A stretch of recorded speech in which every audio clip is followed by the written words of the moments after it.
Salut à toutes et à tous, mardi soir c'est live. Alors là aujourd'hui c'est live pour les couches tard, hein. On se met en concurrence avec le film de TF1 et de France 2. Vous êtes ici sur Géopolitique Profonde, la petite chaîne qui monte en l'espace de 2 ou 3 mois.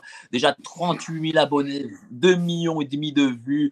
On a tout le gratin qui vient chez nous pour faire des lives, hein, voilà. Et parmi le gratin, évidemment, l'ami Didier Maisto, ancien président de Sud Radio, éditorialiste sur RT France, sur Bistro Liberté. Il est partout, on voit partout Didier Maisto. Et aussi, il a relancé la France oubliée sur RT France. Alors ça, beaucoup on va en parler parce que la France oubliée, les Français oubliés, ça, c'est quelque chose qui m'intéresse. Bonsoir, cher Didier, comment tu vas? Bah, très bien, Mike, et toi? Ça va très bien, tout va bien. Bah, il faut aller bien, surtout lorsqu'on reçoit les nouvelles actuelles. On nous parle de l'inflation à 2 chiffres. Et puis là, aujourd'hui, il y a aussi ces élections-là en Amérique. Et d'ailleurs, qu'est-ce que tu penses de ces élections en Amérique? Bah, je pense que c'est un pays qui est, c'est très intéressant à observer. Premièrement, c'est un pays qui est très divisé. Et quand on regarde les choses attentivement, quand on parle aussi avec des Américains, il y a un degré, un niveau de haine entre les gens, entre les démocrates et les républicains, jamais atteint jusqu'à aujourd'hui, quoi.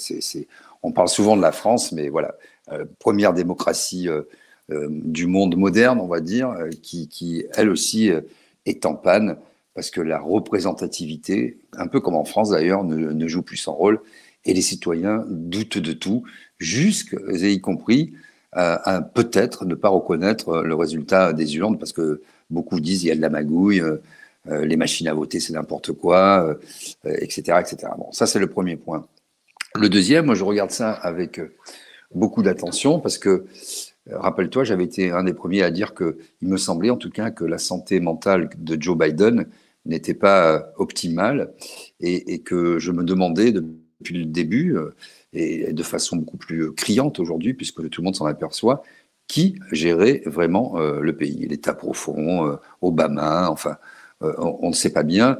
Et toujours est-il que ce monsieur ne semble pas avoir toutes ses facultés mentales, en tout cas à même de diriger la première puissance mondiale. Et enfin, je dirais, ce qui est intéressant à observer, c'est si les républicains l'emportent, et les sondages semblent le dire, quand on voit l'inflation qui est déjà à 8,5, qui ne cesse d'augmenter, il se peut qu'il remporte déjà sans doute la Chambre des représentants. Le Congrès, ça sera peut-être un peu plus serré. Et moi, ce qui m'intéresse dans cette affaire, c'est de voir comment les républicains, s'ils ont le pouvoir, vont réagir par rapport au conflit en Ukraine. Est-ce qu'ils vont continuer à payer comme ça des milliards à fond perdu? C'est ça qui est le plus intéressant pour la paix dans le monde. Il me semble que ce serait bien quand même que des gens Mais responsables. justement, qui a la main là-dessus chez eux? Est-ce que c'est le Parlement ou est-ce que c'est le président sur Ben, cette en politique fait, étrangère? ben, sur la Constitution européenne, la Constitution américaine, pardon, le président de la République, il ne peut pas dépenser $1 s'il n'a pas de majorité, et donc tout doit passer par le Parlement. Et donc on voit bien que si Joe Biden perd ses élections, ses midterms, il sera empêché, il ne pourra plus rien faire, il inaugurera les chrysanthèmes jusqu'à la fin de son mandat. En plus, je pense que si tel est le cas et que Trump, qui a reporté ça au 15 novembre, annonce sa candidature à la présidentielle, d'une certaine manière, en termes de vengeance, il y aura plusieurs même procédures de destitution qui vont être lancées contre Joe Biden. Donc, s'il a encore une majorité, il aura la main pour continuer sa politique. S'il n'a plus de majorité, il ne pourra plus strictement rien faire. Voilà, Est-ce que c'est ça comme ça que ça signifie qu'en fonctionne. Amérique, il y a quand même si c'est pas parfait, une plus grande démocratie qu'en France? En tout cas, il y a un rythme démocratique qui est à peu près le même depuis qu'on a inversé le calendrier et qu'on est passé du septennat au quinquennat. Mais en tout cas, il y a un Parlement qui joue sans doute davantage son rôle aux États-Unis qu'en France. Pourquoi? Parce qu'on voit qu'en France, en réalité, il y a des majorités de briques et de brocs, et que, avec en plus cette inversion du calendrier, et donc un régime qui s'est présidentialisé à outrance, ce qui était déjà le cas, on voit qu'il y a des députés godillots qui servent à rien, en fait. Quand on voit que un certain nombre de députés de la majorité, fut-elle relative, se font en harakiri sur les réseaux sociaux et sont contents de le faire en criant «Vive le 49.3», je rappelle quand même que c'est le Parlement qui doit contrôler la politique du gouvernement et non l'inverse. Donc on est dans une démocratie d'apparence. Après, il ne faut pas non plus idéaliser la démocratie américaine. Elle est fatiguée aussi. On a vu que les gens contestent beaucoup le résultat des urnes, contestent la véracité du vote. Il y a beaucoup de fausses idées qui circulent. Tout le monde raconte un peu n'importe quoi. Et les gens sont vraiment à couteau tiré, à couteau tiré. On s'en rend peut-être pas bien compte en France, mais les États-Unis, on dit souvent l'oncle Sam, les États-Unis, etc. C'est pas un pays univoque, uniforme. Non, non, c'est un pays déchiré. D'un certain côté, il y a quand même le wokisme qui commence à prendre une part prépondérante, qui est beaucoup défendue par les démocrates, avec les minorités, etc. Et de l'autre côté, jamais le fossé n'a été aussi profond. Les républicains qui veulent préserver leur mode de vie, leur façon de consommer, leur liberté, les impôts, savoir où va leur argent. Donc voilà un peu les enjeux. Et je dirais une politique en plus étrangère qui, avec Trump, on peut dire ce qu'on veut de Trump, c'est vrai que le personnage est un peu particulier hein, quand même, mais en tout cas, sous son magistère, il n'y a pas eu de guerre. Il y avait des relations assez apaisées, en tout cas, avec la Russie, avec Poutine. Et moi, je trouve que de tous les mots, il faut savoir choisir le moindre. Aujourd'hui, on a besoin de quelqu'un qui a de l'expérience, qui soit pas un va-t-en-guerre et qui amène peu à peu à la table des discussions et des négociations. Parce qu'on ne peut pas rayer un pays comme la Russie, qui fait 40 fois la France et qui a une histoire incroyable, de la surface de la planète. Ça n'a aucun sens. Donc à un moment, il faudra reparler avec les Russes. Et quand je vois les déclarations des uns et des autres, et les actes qui sont posés, et tout le matériel qui est livré, parce que d'une certaine manière, même s'il n'y a pas de déclaration officielle de guerre, Macron a dit qu'il fallait que les Français participent à l'effort de guerre. Alors, c'est de le en même temps, on n'est pas en guerre, mais il faut faire un effort de guerre. Tout ça nous conduit dans le mur, avec un risque non négligeable d'embrasement général pour ce qui n'est qu'un conflit régional et circonscrit à des régions autonomistes qui sont devenues russes de la Fédération de Russie. Et puis surtout, un désastre économique, puisqu'on voit qu'après avoir sabordé complètement la filière énergétique française, qui était l'excellence européenne et mondiale, après avoir sabordé l'agriculture, l'industrie, la métallurgie, un peu tous les pans de ce qui faisait notre spécificité française, voilà que maintenant, on essaie de faire redémarrer des réacteurs dans l'urgence. On a encore un qui fuit. Il n'y a plus rien qui fonctionne aujourd'hui. Et nous avons ce même président de la République qui va à la COP27 faire des discours absolument lunaires et déconnectés, reconnaissant que, ah bah oui, nous on était des nuls, et que les pays en voie de développement ont fait bien mieux que nous, et que si ça continue, il faudrait que ça cesse. Donc il parle, enivré de sa propre parole, et à la fin, qu'est-ce qu'il décide? Bah, je te le donne en mille, Bah, de faire le un milliard. conseil à le milliard, et un conseil des sages de haut niveau, c'est-à-dire pour savoir exactement ce qu'il faut faire. Non, tout ça n'est pas sérieux. Et justement, Donc, qu'est-ce que tu en penses de cette COP, de ce qui en sort est-ce que c'est un théâtre qu'on est en train de nous vendre en réalité, qu'on vend aux Français? Qu'est-ce que c'est en réalité cette COP27? Il y aura, j'imagine, aucune décision qui va réellement en sortir. c'est, comme tu l'as dit, du théâtre. Du théâtre, moi je suis toujours sidéré de voir des gens, et même on a le même théâtre à l'Assemblée nationale, hein, des gens qui sont en charge, en poste, qui ont des responsabilités lourdes et qui viennent commenter, expliquer ce qui est en train de se passer, que tout le monde connaît parce que c'est archi documenté, On peut être d'accord, pas d'accord, mais en tout cas, il y a un débat scientifique. Le réchauffement climatique, plus personne de sérieux ne le remet en cause. Après, quelle est la part de l'activité humaine? Quelle est la part du soleil là-dedans? Est-ce qu'il y a des cycles? Est-ce qu'on a assez de recul sur la météo? Est-ce qu'il faut faire de la collapsologie ou pas? Tout ça, ce sont des débats secondaires. Bon, il y a un débat, il y a des faits qui sont établis, la planète se réchauffe. Qu'est-ce qu'on fait par rapport à ça? Est-ce qu'on prend des décisions? Est-ce qu'on ne prend pas des décisions? Là, on n'est même pas dans la prise de décision, on est dans le discours superfétatoire.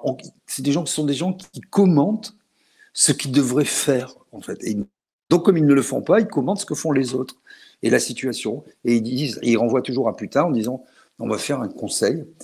C'est Chirac, il y a 20 ans, qui avait dit la maison brûle, on regarde ailleurs. Il y a eu différents activistes ou chefs d'État ou scientifiques ou figures médiatiques qui se sont succédés aux différentes COP. Et qu'en est-il sorti? Rien. On en parle 2 jours avant, on en parle au moment de la COP, 2 jours après, puis après, hop, on attend la prochaine COP. Et tout le monde dit, oh là là, on va avoir 2 degrés et demi supplémentaires, on va tous brûler en enfer. Mais est-ce qu'il y a la moindre décision? Mais qui est au moins une décision claire. Oui, oui, on prend une position. Non, ça n'existe pas. Oui, ça existe. Et on fait quelque chose. Il a reçu ce matin, aujourd'hui, alors ça aussi c'est extraordinaire, les 50 entreprises les plus pollueuses, on va dire, françaises. Les plus grandes entreprises, les cimentiers, etc. Bon, les pétroliers. Et qu'est-ce qu'il leur a dit? Là aussi, il leur a dit, si ça continue, il faudra que ça cesse. Est-ce qu'il y a eu de la coercition? Non, mais comme c'est un libéral, on ne sait pas trop ce que ça veut dire. Je ne sais pas s'il est... Je vois qu'il est néolibéral sur le plan économique, ce qui n'est pas du libéralisme, et qu'il est rien du tout sur le plan politique. Hein. C'est un clientéliste qui peut te dire une chose en début de phrase et le contraire à la fin de la phrase. Donc, on ne sait pas bien. Ça fait partie de ces grands cirques médiatiques, tu vois, ces catharsis généralisés, où chacun vient, oh là là, se battre sa coupe, oh là là, bah oui, c'est terrible, mais demain, oh, ça va être encore plus terrible, sauf si on se réveille, mais sauf que personne ne se réveille. Et donc, cet après-midi, aujourd'hui, qu'est-ce qu'il a dit à ces gens? Il leur a dit, il faudra faire quelque chose, mais on ne sait pas quoi. Vous engager vers des solutions plus écologiques. Alors, les médias aussi, mainstream, ont changé. J'ai remarqué ça hier sur France Info. Ils ont pour la première fois utilisé l'expression énergie nucléaire verte. Alors, je me suis dit 3 mots dans la bouche des journalistes de France Info, énergie nucléaire verte. Le nucléaire, qui était vraiment l'énergie à abattre, oh là là, dès que tu disais nucléaire, tu avais tout le monde qui tombait en émoi, voire dans les pommes. Et puis d'un coup, là, tout le monde maintenant, ah bah oui, le nucléaire, c'est bien. Sauf que, bah. Oui, il y a un basculement, t'imagines, tu penses? Mais de toute façon, allez, soyons magnanimes et honnêtes. Le nucléaire, tout le monde a un peu la trouille parce que le monde est devenu incertain. Qu'on sait qu'en cas de conflit, ben, il suffit que le réacteur ne soit plus refroidi, ça peut provoquer une catastrophe, premièrement. Deuxièmement, on ne sait toujours pas ce qu'on fait des déchets. Bon, ben nous, quand même, c'est un peu plus sécurisé parce qu'on les enfouit. Il y a beaucoup de pays qui les stockent à ciel ouvert. Et si tu contamines des sols ou des environnements, tu en as pour plusieurs siècles, quoi, voilà. Donc, il y a ou un tsunami ou un accident. On sait que la planète change, qu'il y a des phénomènes météorologiques extrêmes. Donc, même si je dois quand même le dire, il ne faut pas être catastrophiste, le système, la filière nucléaire française est particulièrement sûre, le risque zéro n'existe pas. Donc, dans un monde devenu incertain, on peut se poser la question. Mais qu'est-ce qu'on a d'autre? Est-ce on a du charbon? C'est extraordinairement polluant. On le voit, il suffit de regarder une carte d'Europe par satellite et on voit ce qui se passe au-dessus de l'Allemagne, de la Pologne. Tu connais ça par cœur. Et en fonction des vents, on voit le nuage qui bon. Les panneaux photovoltaïques, ça produit pas assez. C'est zéro, ça. Zéro. C'est zéro, ça produit, le rendement, c'est 15% sur un panneau solaire, tout le reste est perdu, on ne sait pas les recycler. il y a des métaux lourds, donc ça c'est hyper polluant et on est en train de faire des trucs fous, de raser des forêts. J'ai vu ça dans le sud là cet été pour mettre des kilomètres de panneaux photovoltaïques. On est fou parce Quoique, qu'il y a des subventions. il y a une annonce récente, là, enfin, il y a quelques jours, d'1 milliard d'arbres qui seront plantés dans les 10 ans en France, enfin, d'ici Ouais. 2030 en France. Hein. Donc, Mais tu vois, là aussi, c'est l'annonce pareil. du ministre Monsieur Béchu.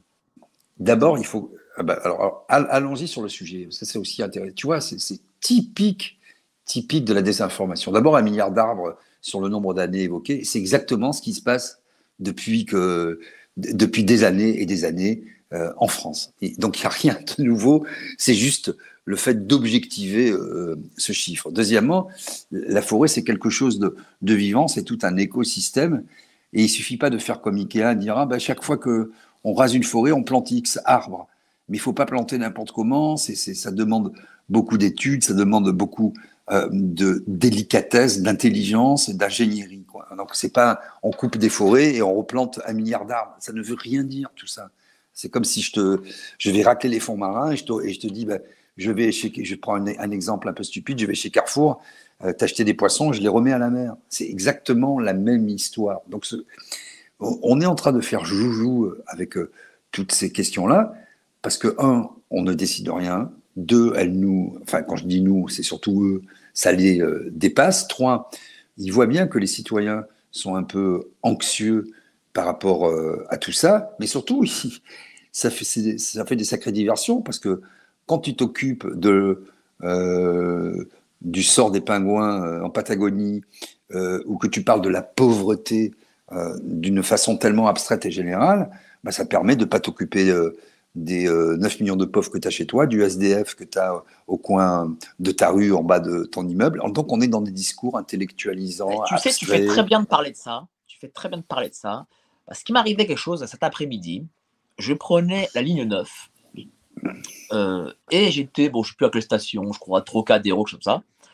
Et il y avait un monsieur qui est rentré et qui faisait la manche, qui a dit voilà, je suis SDF, j'ai 72 ans, et je suis à la rue. C'est des choses qu'on ne voyait plus, ça. Enfin, qu'on ne voyait pas, je veux dire. Enfin, quelqu'un de 72 ans qui te dit voilà, je suis SDF, j'ai 72 ans, j'ai travaillé, bon, mais j'ai plus de quoi me loger. Et ça, ce n'est pas rare. C'est quelque chose que l'on voit dorénavant de plus en plus souvent. Comment tu analyses justement cette évolution de la société? Aujourd'hui, il y a, tu vois, on parlait de la France oubliée et on en parlera tout à l'heure parce que on le touche du doigt vraiment. Il y a beaucoup de gens qui travaillent énormément. J'ai vu un boulanger cet après-midi en Seine-et-Marne, à Avon, près de Fontainebleau. Franchement, ça m'a brisé le cœur. Il a racheté boulangerie-pâtisserie. Il bosse 100 heures par semaine, 7 jours sur 7. Il a pris 4 jours de congé l'année dernière. Ils sont 8 dans l'entreprise. Et il a divisé par 2 sa paye et celle de sa femme. Il se paye aujourd'hui 960 euros. L'un et l'autre, 960 euros chacun, pour survivre et pour ne pas licencier leurs salariés et pour que tant bien que mal. Et il n'a eu aucun prêt. Hein. Il a ouvert juste avant le Covid. Et donc, il n'a pas voulu de prêt. Il a dit moi, je reste ouvert. Je veux pas de PGE. Je veux rien. Je me débrouille tout seul. Voilà quelqu'un qui a acheté son commerce, qui doit payer les traites, qui a eu le renchérissement de toutes les matières premières, la farine, le beurre, les œufs, le carburant, parce qu'il livre aussi les baguettes dans 3 établissements des lycées. Donc, l'électricité, il est chez Total Energy. Donc, ils lui ont écrit pour qu'il renégocie son contrat. Il est passé ce mois-ci, il payait entre 800 et 900 euros. Il en est à 1600 euros de facture avant négociation. Donc, et je trouve que c'est l'archétype du Français qui demande rien, qui travaille, qu'on n'entend pas, et en plus il s'est fait agresser. Bon, bref, qu'on n'entend pas, qui élève ses enfants, qui travaille, qui se paye un salaire de misère et qui a un risque non négligeable là aussi de basculer dans le d'abord dans l'insécurité, puis dans la pauvreté. Et puis s'il perd son entreprise, etc., il perd son logement. Et puis tu bascules très très vite aujourd'hui. Si tu n'as plus de toit, tu bascules très très vite dans la précarité. Et de travailleur pauvre, tu deviens sans domicile fixe et tu te fais fracasser par la vie, quoi. Et ça, aujourd'hui, quand j'entends les responsables politiques dire on vit bien en France, il ne faut pas exagérer, on a des boucliers, mais qu'ils aillent se frotter à la réalité du pays. J'ai fait 2 traiteurs hier, aussi au fin fond de la région parisienne, ou encore quelqu'un qui travaillait ce midi, là, ce matin, j'étais à Pithiviers, dans le Loiret, dans une entreprise qui fabrique des portes. Il me dit aujourd'hui, j'en suis à mettre tout ce que je gagne, je le mets dans ma voiture, dans mon essence pour aller travailler. Une fois que j'ai bouffé, que j'ai mis mon essence, il me reste 0. Mais c'est pas. Voilà pourquoi on l'explique. C'est-à-dire que les gens qui ont été broyés par ce système, parce que les Français, ils ont toujours tout bien fait. Ils y ont cru, tu vois, au lendemain qui chante, au gentil ouvrier qui devient contremaître puis cadre, qui va transmettre, etc. Sauf que à 50 ans, les entreprises, et notamment les multinationales, qui n'ont pas leur siège en France, ont foutu tout le monde à la retraite, aller dehors, ou en pré-retraite, ou les ont licenciés purement et simplement. Monsieur Macron les a aidés avec un barème où tu peux avoir fait 20 ans, 25 ans dans une entreprise, on peut te virer avec 2 mois de salaire, quand même misérable. Mais tu te rends compte où on en est. Donc voilà pourquoi, parce qu'il n'y a plus... On peut basculer à la vitesse grand V dans la grande précarité. C'est pour ça, du coup, que tu relances ton émission La France oubliée sur RT France. C'est pour voir ces Français, pour compiler ces témoignages. Oui, parce que je trouve qu'il y a un monde entre les discours politiques et les discours médiatiques et ce que vivent les Français au quotidien. Les Français que je vais voir, ils ont une très grande conscience politique au sens noble et large du terme, et ils ne font pas de politique en général, parce que ça les intéresse pas, parce qu'ils ont, c'est pas vrai que ça les intéresse pas. C'est que, ils n'ont pas le temps, ils ont la tête dans leur facture, et comment je vais faire pour survivre. Ils ont tous me disent la même chose, ils ont 1 à 2 mois de visibilité. Au-delà, ils n'arrivent pas à se projeter. Donc ça, c'est le premier point. Ils ont une conscience politique et économique et sociétale, bien sûr. Sauf que aujourd'hui, ils sont dans une telle difficulté que moi, je trouve qu'il y a un hiatus, voilà, entre les discours politiques, les discours médiatiques et ce que eux vivent au quotidien. Moi, je suis dans des cas très concrets. Et oui, j'ai voulu relancer ça pour leur donner la parole, pour que ce soit autant de témoignages qui sont très divers, très variés, et qu'on voit que la France, qui était quand même encore il y a 10 ans, la 4e puissance mondiale, 4e ou la 5e selon les classements, on est 7e, 9e selon le classement, on va être 10e, 12e, on est complètement déclassé. Tout ce qui faisait notre spécificité, une industrie forte, le pays de la liberté et de la proclamation des droits de l'homme, le pays de la liberté, de l'égalité, de la fraternité, le pays de la science, des vaccins, etc.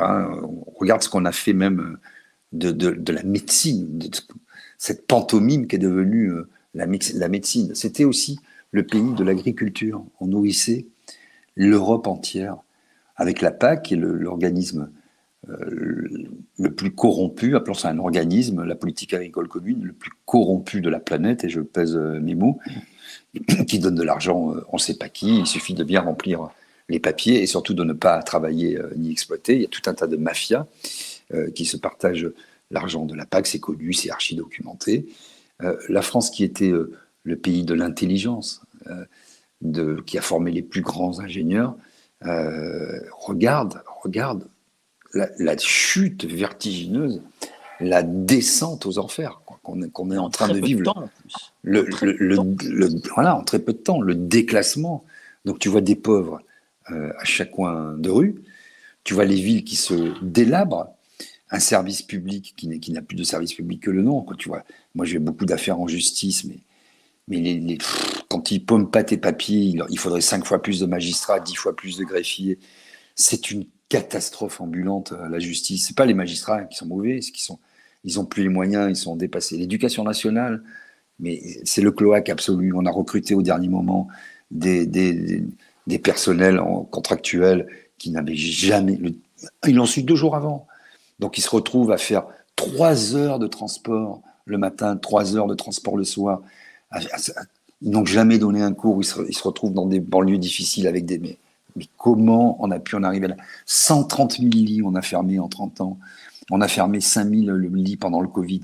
Et ces gens-là, ils viennent te donner des leçons, te dire, on a démantelé la filière énergétique française qui était l'excellente. On était Mais le qu'est-ce que pays te qui disent fabriquait... ces gens?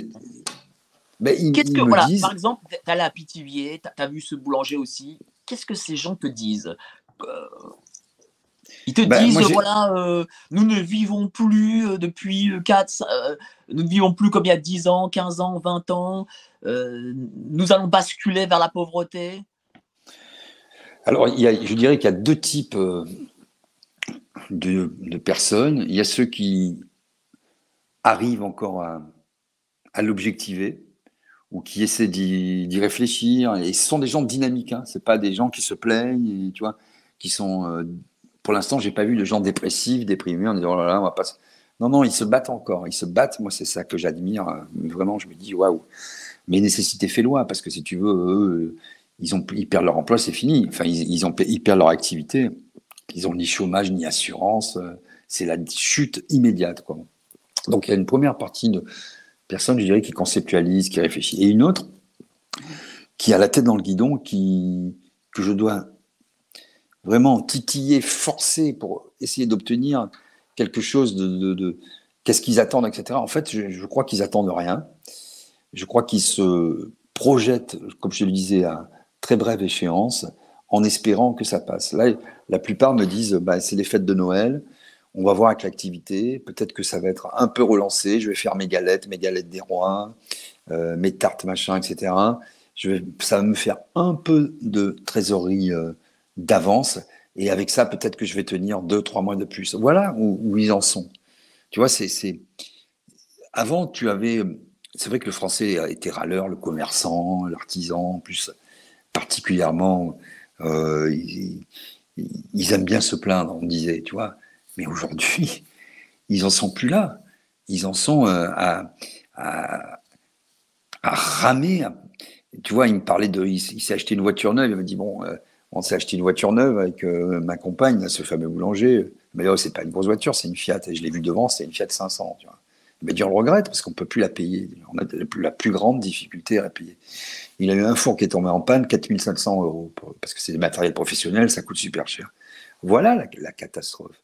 C'est qu'aujourd'hui, même si avant, les gens avaient des difficultés, et dans le commerce, l'artisanat, on sait que bah, tu fais ça un peu par vocation, c'est pas là que tu vas devenir très riche, hein, quand tu es artisan, boulanger, etc., ou traiteur, bon, sauf si tu as une énorme entreprise, c'est pas là où tu vas rouler sur l'or. Mais dès qu'il y a le moindre petit coup dur, le grain de sable dans la machine, tout peut s'effondrer. Et c'est ça aujourd'hui, il n'y a plus d'amortisseur, il n'y a plus de marge de sécurité pour tous ces gens-là. Tout de suite derrière, c'est l'abîme. Voilà. Et la Macronie, tous regrettent que, en fait, aujourd'hui, même si des choses, tout le monde le reconnaît, ont été faites, des amortisseurs, notamment avec le quoi qu'il en coûte, tout le monde a compris que le quoi qu'il en coûte, c'est nous qui sommes en train de le rembourser. Et c'est ça, ils sont très futés parce qu'ils font leurs calculs. Et je peux te dire qu'ils ont une expertise à la fois bancaire, financière et même internationale qui force le respect. Parce que le quoi qu'il en coûte, évidemment, tu vois, c'est aussi pour ça, hein, tout est lié, que Macron veut faire sa réforme des retraites pour avoir, non pas que le système soit en péril, comme il le dit un peu rapidement, et parce qu'il a commencé à le dire d'ailleurs sous la pression de l'Union européenne, parce que, bah oui, il va falloir payer pour remettre un peu les critères en ordre, avoir moins de dettes, et puis que ces retraites, ces cotisations allongées, ces durées de cotisation, viennent financer l'éducation nationale, etc. Tout ce qu'il a renié, quoi. Donc, le quoi qu'il en coûte, c'est bien nous, au final, qui le payons Mais et qui avons commencé à le payer. est-ce que ces gens que tu as vus ont encore malgré tout une espérance? Est-ce que peut-être ils sont encore citoyens dans le sens où ils s'engagent politiquement, ils votent. Est-ce qu'ils pensent que peut-être s'il n'y a plus Macron, si c'est un autre parti, ben, ça peut changer. Ou alors ils se disent tiens, ils sont tous les mêmes. À ce niveau, qu'est-ce qu'ils te disent? J'ai pas vu de gens désespérés encore à ce jour, hein, et j'ai pas vu de gens qui avaient envie de baisser les bras et qui étaient dans l'essentialisation ou la généralisation. Je dois être honnête, mais j'ai pas encore vu quelqu'un qui m'a dit sont tous pareils, il y a rien à faire. Non, j'ai vu plutôt des gens qui, à la lumière de leur propre expérience, de leur propre labeur, des difficultés qu'ils rencontrent, euh, regrettent qu'il n'y ait pas plus de solidarité, alors du point de vue des citoyens plutôt. Le boulanger me disait, par exemple, les gens se plaignent, mais j'en connais plein qui ne sont pas allés voter. Voilà. Le gilet jaune que j'ai vu ce matin, puisqu'il travaille en usine aujourd'hui, mais c'était un gilet jaune, d'ailleurs on l'a retrouvé, c'était le fameux gilet jaune qui était tombé sur Macron au jardin des Tuileries, de façon fortuite, je ne sais pas si tu t'en Oui, souviens. je me rappelle, Voilà. oui. Donc bon, il a changé de vie, il était dans l'Aisne, maintenant il est dans le Loiret. Bon, ben lui, il fait des lives, tu vois, il a pas beaucoup de temps, pas beaucoup d'argent, mais il se débrouille. Et il dit, j'essaie d'éveiller les gens, de leur faire prendre conscience que c'est pas normal que la viande, j'ai vu cette semaine, elle a pris 38%, que le pain, il est pris de 7%, que l'essence, il me disait, on manifestait quand le diesel était à 1,34 € aujourd'hui. T'as vu, regarde, devant la maison, là, la station, il est à 1,98. Il dit, les gens bougent plus, quoi. Il y a une résignation. Alors, on a parlé un peu d'ingénierie sociale. Est-ce qu'on n'a pas un peu préparé les esprits par les gilets jaunes, puisqu'on a l'État a beaucoup réprimé. Puis après, avec le Covid, on est quand même le pays où on se remplissait des auto-attestations pour dire je m'autorise à aller faire pisser Médor à 300 mètres de chez moi parce que je suis un bon citoyen docile et servile. Mais comment les gens ont pu accepter des trucs comme ça? Alors après, donc voilà, j'ai vu plus des citoyens malgré tout engagés qui regrettent qu'il n'y ait pas plus d'engagement et de solidarité du peuple français. Et beaucoup, tous d'ailleurs, m'ont dit que tant que les gens n'étaient pas touchés au porte-monnaie, il n'y aurait pas de réduction d'incertitude. Et que le plus gros réducteur d'incertitude, malheureusement, toujours, c'est le porte-monnaie. Et que tant que Et ils les sont gens ne pas sont assez touchés là pour l'instant, eux, d'après toi? eux, ils le sont. Mais il y a encore un certain nombre de gens qui s'en sortent et qui pensent pouvoir échapper d'une certaine manière, comme on l'a vu d'ailleurs pendant le Covid, en disant bah, nous, le télétravail, ça va, nous, tout va bien. Bon, j'ai vu plein de gens qui me disent oh, bah, c'est pas grave, hein. C'est 2 petits mois, qu'est-ce que c'est? C'était une pandémie mondiale, ça a brisé des vies, mais c'était pas leur problème. Et en fait, tant que les masses ne sont pas complètement impactées, on ne, les gens ne se mobiliseront pas. Et donc, Est-ce c'est que tu penses surtout que ça ça arrivera qui. bientôt, ça? Oui, bon, nul n'est prophète, et surtout pas en son pays. Toi-même, tu as une entreprise. Tu as dit d'ailleurs à Bistro Liberté que lorsque tu prenais 1 €, tu en payais 4 à l'État.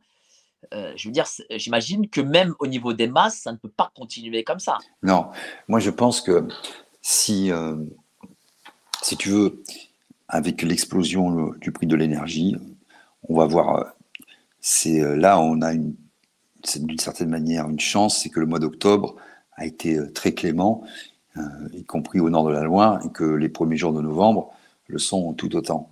Donc aujourd'hui, personne n'a vraiment allumé son chauffage.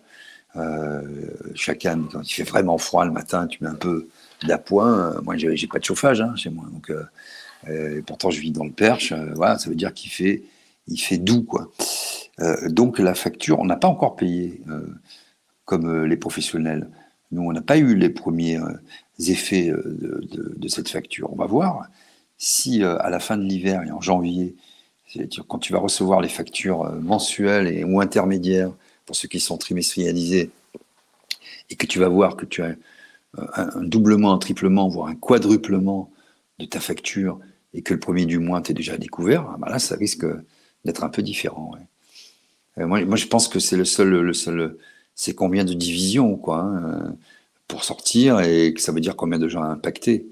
Parce que malheureusement, en France, tu vois, la question des libertés publiques, de la censure, de la liberté tout court, elle ne mobilise plus. Moi, je suis lucide.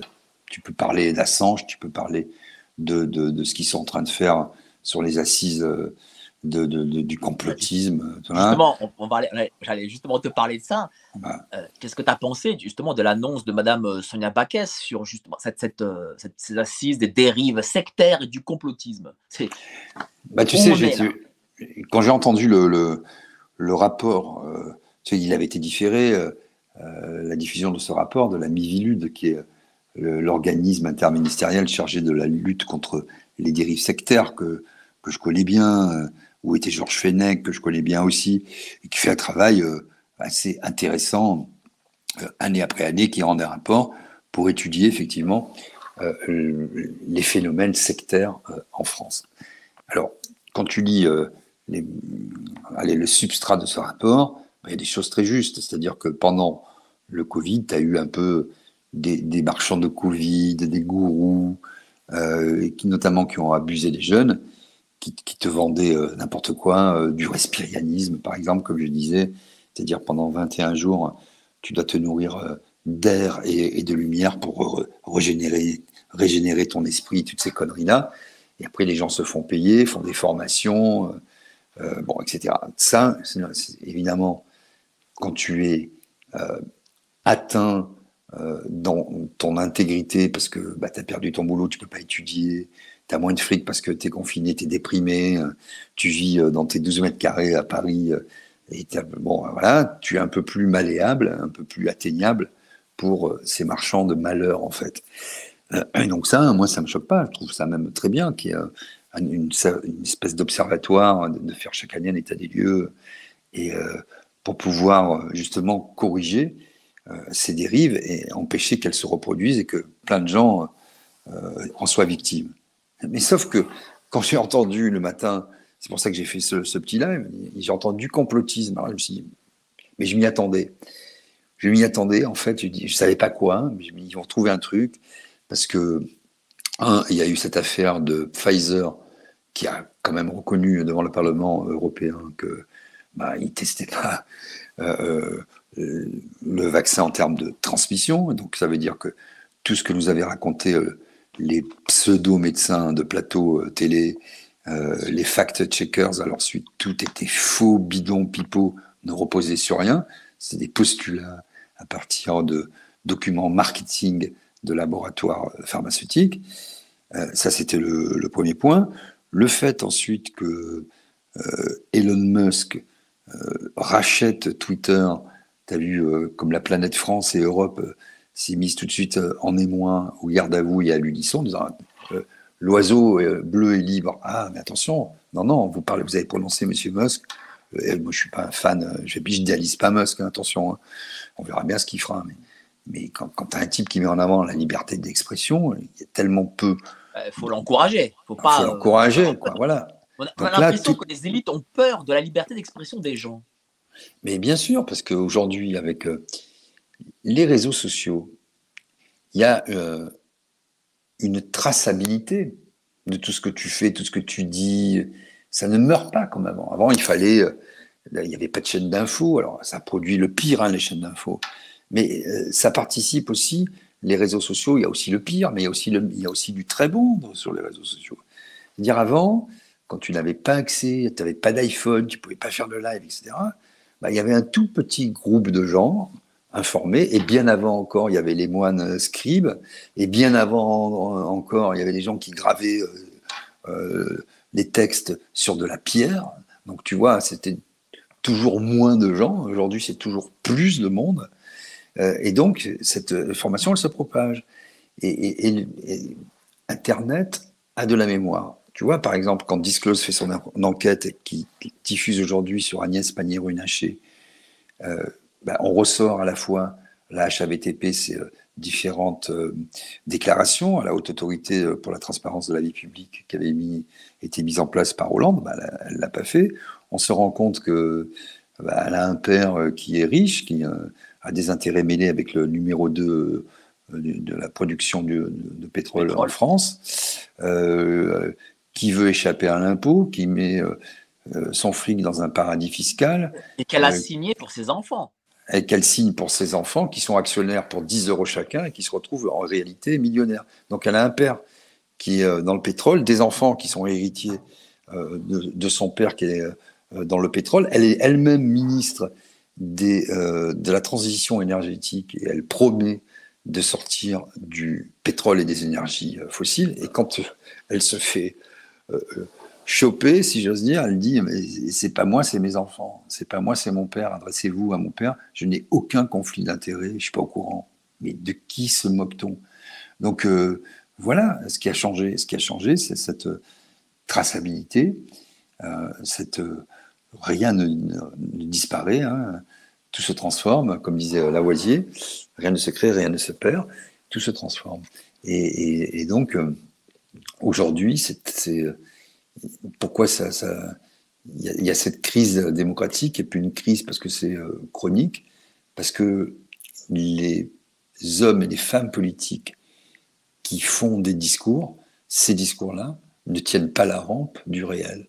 Le réel est comme un écueil sur lequel ces discours finissent toujours par se fracasser. Mais regarde, on sent quand même qu'en France, sur les questions de censure, on est quand même à la pointe. On est quand même à la base le pays de la liberté. Et malgré tout, il y a des statistiques là qui fleurissent un peu partout, allez sur Google, où on sait que c'est la France et l'État français qui demande de plus de censure sur les réseaux sociaux. Enfin, enfin je parle même, je crois même on est même devant les Turcs et les Indiens, t'imagines? Et Et de très très loin. Ah oui, Qu'est-ce que de t'en toute penses? façon. Est-ce que tu sens vraiment que la France, ça devient 1984 de la censure? Mais qui pourrait dire le contraire? Je veux dire, c'est plus une dystopie, malheureusement, c'est devenu la réalité. Moi, j'ai eu mon compte Twitter supprimé parce que j'ai juste documenté des images où je montrais des policiers pendant les Gilets jaunes, infiltrés et déguisés en Gilets jaunes ou en médic ou en journaliste. C'est tout ce que j'ai montré, quoi. On m'a supprimé mon compte Twitter. Mais ce qui est très grave aujourd'hui, c'est que on a des autorités et des médias, parce que c'est la même chose, c'est le même monde, hein, qui décident du bien et du mal. Et effectivement, la France était connue pour être, avec Voltaire, par exemple, je ne partage pas vos idées, même si la citation est apocryphe. En réalité, c'est bien l'esprit de ce qu'il a toujours fait. Je me battrai pour que vous puissiez le dire. C'est pour ça que moi, je parle partout, parce que j'estime, je dis la même chose partout, d'abord, et que je n'ai pas à m'excuser de parler à droite, à gauche, ou je ne sais où. Il n'y a qu'à l'extrême centre où je ne vais pas, parce que comme j'ai pas appris ma leçon par cœur, ça dissonne. Mais voilà, bien sûr que on n'est plus, on n'est pas en dictature, sinon on pourrait pas avoir cet échange. Mais on est dans une démocratie de très faible intensité, dont la lueur diminue jour après jour, dans une espèce de silence assourdissant, général, des journalistes notamment, et de tous ceux qui... La volaille qui fait l'opinion, chantait Souchon. Mais voilà, aujourd'hui, bien sûr que... on regarde ce qui s'est passé avec les Gilets jaunes. Moi, j'étais sur le terrain tous les samedis, je documentais, je donnais la parole à tout le monde, et je montrais bien ce qui s'est passé au plus près, je veux dire, et on s'en est pris, hein, des coups de matraque et des LBD qui ont failli nous éborgner. Certains ont eu moins de chance que moi. Bon. Je montrais. On me dit, j'allais ensuite sur les chaînes d'infos, on m'invitait, on me disait non, c'est pas vrai, vous êtes conspirationniste. Je disais non, on était 15 000 ce jour-là. Ah ben non, vous étiez 1714. Je dis mais qui? Selon la police. Non, mais c'était le ministère de l'Intérieur, c'était Castagnard à l'époque, qui à 16h faisait son communiqué, tout le monde le reprenait. Mais nous, on avait un peu l'habitude. Et tu me connais, je suis pas dans l'excès, quoi. Je disais, aujourd'hui, on est 15 000, quoi. Et il s'est passé ça. On me disait non. Donc, quand on est à ce point de négation du réel, et quand on te fabrique un tas de néologismes, complotisme, conspirationnisme, que sais-je encore, des trucs complètement dingues. Il n'y a pas plus rationnel que moi, que nous. Je veux dire. Et moi, je me suis battu toute ma vie pour mettre en avant les faits, les expliquer, les documenter. Quand je ne sais pas quelque chose, à la différence de mes camarades qui parlaient des Gilets jaunes, ben moi j'y suis allé pour voir comment ça se passait. C'est ça notre métier. Surtout que ceux qui te critiquaient, eux, étaient en plateau et Ben, n'allaient pas sur le terrain ben non. et commentaient comme s'ils y étaient. Il y a quelque chose quand même, tu vois, que je ne m'explique pas. C'est la fascination française pour le fascisme. Disons-le comme ça. À un moment, quand tu as un pouvoir autoritaire, fort, menteur, manipulateur, et qui, pour peu qu'il sache engoncer, et tu vois, endosser les habits d'une certaine bourgeoisie, etc., eh ben ça marche, ça plaît. C'est pour ça que Macron, malgré tout ce qu'on peut entendre, il plaît à un certain nombre de Français, en tout cas les Français les plus protégés, les Français qui voudraient bien avoir l'air, mais qui n'ont pas l'air du tout, comme chantait Brel. Et il y a une espèce de fascination, d'ailleurs c'est très intéressant, quand on regarde l'étymologie du mot fascination, c'est le mot qui a donné le mot fascisme, le fascisme, hein. Il fâche, il est faisceau, et ça donne aussi la fascination. Et donc, moi je suis, oui, sidéré de leur sidération, quoi, tu vois. Je prends quelques exemples. Allez, par exemple, Macron avait décidé, au début de son précédent quinquennat, ou au milieu, au début, de faire une espèce de conseil de déontologie pour les journalistes. Waouh, une espèce d'ordre des experts comptables ou d'ordre des avocats ou des médecins pour les journalistes. Les journalistes viennent juger leur père en disant oh non, lui il est bien, lui il n'est pas bien. Macron a cette idée lumineuse, mais beaucoup d'hommes politiques ont eu cette idée lumineuse. Alors que quand un homme politique veut donner des ordres à la presse pour son propre bien, il faut fuir ou il faut le combattre. Il ne faut surtout pas le faire. Donc, qu'est-ce qu'ils font, ces hommes, ces journalistes en vue? Ils vont à l'Élysée un dimanche après-midi. Ils vont gueuler, ils vont dire quelque chose. Et déjà qu'ils y aillent, c'est un peu étonnant, mais bon. Et ils ont fait des papiers dithyrambiques. Oh, le président nous a reçus, il était mal rasé. Et il avait un col roulé. J'ai lu ça dans Paris Match. Je ne dirais pas qui, par égard pour lui. Oh, il était sympa, le président. On a bu le thé. Il y avait Brigitte. Il avait un pull, il était mal rasé. Donc, c'est-à-dire, à un moment, tu as un président de la République française qui convoque, qui met un coup de sifflet des journalistes de médias mainstream, de télé et de radio et de presse écrite à court. Ils font un papier, des reportages pour expliquer que le président est génial parce qu'il va leur mettre un collier et une laisse bien serrée. Mais tu te rends compte? C'est-à-dire qu'on est revenu à l'esprit de cour, en fait. Ben, on est revenu à l'esprit de cour parce que ces gens-là, c'est très subtil en fait. Il y a la censure, il y a l'autocensure. Comme tu as 9 milliardaires, on paraît se répéter, tout le monde le sait aujourd'hui, qui possèdent les médias de masse, plus, j'y ajoute moi, le service public, qui se comporte comme avec son actionnaire principal qui serait Monsieur Macron. Il faut voir de Léa Salamé à Patrick Cohen, tous ces gens dégoulinants d'obséquiosité vis-à-vis de tout ce qui, de près ou de loin, ressemble à la Macronie. Enfin, moi, je n'ai jamais encore vu ça. J'ai vu ça avec... moi, j'ai vu pas mal de présidents de la République, je suis plus tout jeune, une certaine déférence. Bon, ça peut se comprendre en France, tu vois, d'avoir un respect pour la fonction.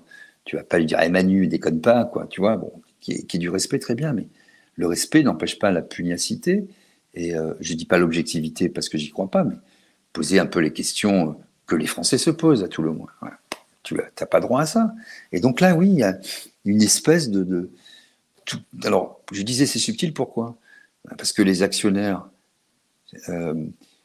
qui possèdent les médias aujourd'hui, bah, c'est quand même les mêmes qui ont aidé M. Macron à être élu.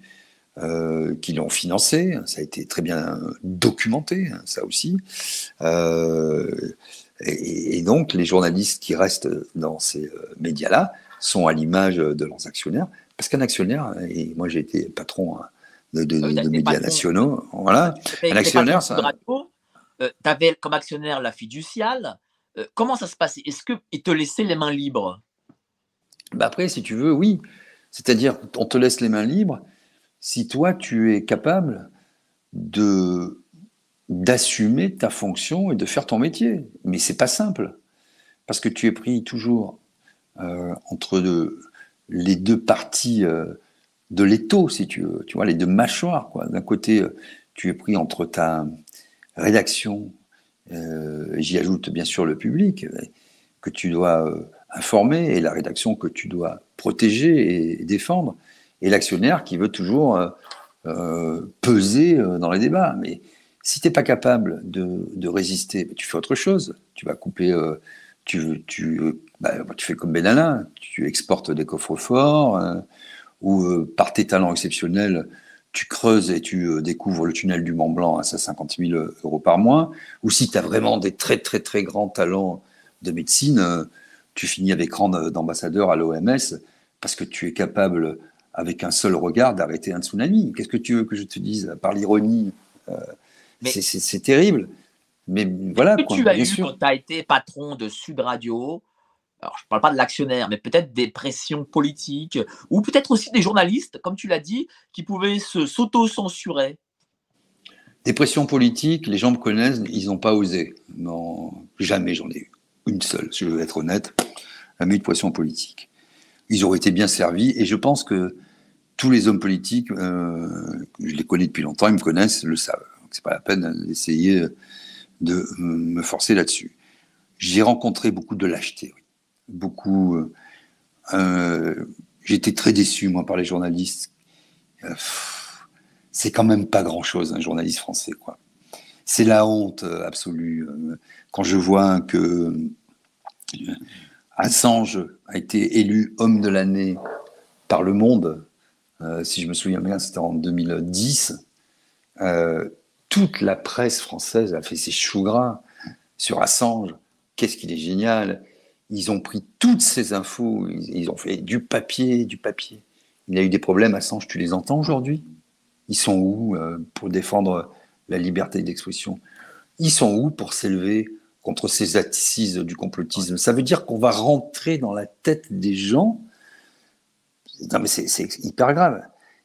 Pour savoir quelles sont leurs intentions, et que si toi, en tant que citoyen, tu estimes que ta femme, ton fils, ton voisin ou ton collègue de travail a des pensées impures ou fréquente d'un peu trop près les théories dites complotistes, tu es autorisé à faire de la délation, à le signaler, à le balancer aux autorités, et tu as même pour cela, on va te mettre à disposition une infrastructure, un site, si j'ai bien compris, et un numéro vert.